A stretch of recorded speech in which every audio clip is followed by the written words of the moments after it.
ठाणे जिल्ह्यात पाणी टंचाईची चाहूल लागली की जिल्ह्यातील धरण प्रकल्पांचा विषय पुन्हा चर्चेत येतो. या प्रकल्पांना गती देण्याची मागणीही जोर धरते.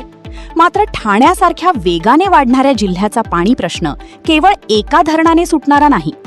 काळू, शाई, बारवी, भातसा, मोडकसागर, तानसा यांसह सर्व जलप्रकल्प, स्थानिक जलस्रोत आणि पाणी वाटप व्यवस्थेचा एकत्रित विचार करणे काळाची गरज आहे.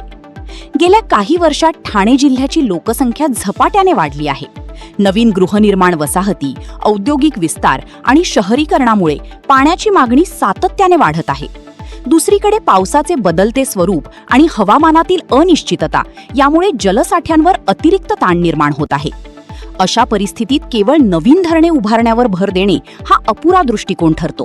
कारण समस्या फक्त पाणी उपलब्ध करून देण्याची नसून उपलब्ध पाण्याचे सुयोग्य नियोजन आणि संवर्धन करण्याची आहे. आजही अनेक भागांत पाणी वाहिन्यांमधून मोठ्या प्रमाणात पाणी वाया जाते. तलाव, ओढे आणि नैसर्गिक जलमार्गे अतिक्रमणांच्या विळख्यात सापडले आहेत. पावसाच्या पाण्याचे संकलन आणि भूजल पुनर्भरण याकडे अपेक्षित गांभीर्याने पाहिले गेलेले नाही. याशिवाय उपलब्ध जलस्रोतांची क्षमता लक्षात न घेता विकास प्रकल्पांना परवानग्या दिल्या जात असल्याने भविष्यातील संकट अधिक गंभीर होण्याची शक्यता आहे. यावर उपाय म्हणून जिल्ह्याचा सर्वंकष जल आराखडा तयार करणे आवश्यक आहे. सर्व जलप्रकल्पांची क्षमता, साठा आणि पाणी वाटपाची कार्यक्षमता जनतेसमोर पारदर्शकपणे मांडली पाहिजे. पाणी गळती रोखण्यासाठी आधुनिक यंत्रणा उभारल्या पाहिजेत. प्रत्येक नवीन बांधकामात पावसाच्या पाण्याचे संकलन आणि पुनर्वापर सक्तीचा केला पाहिजे.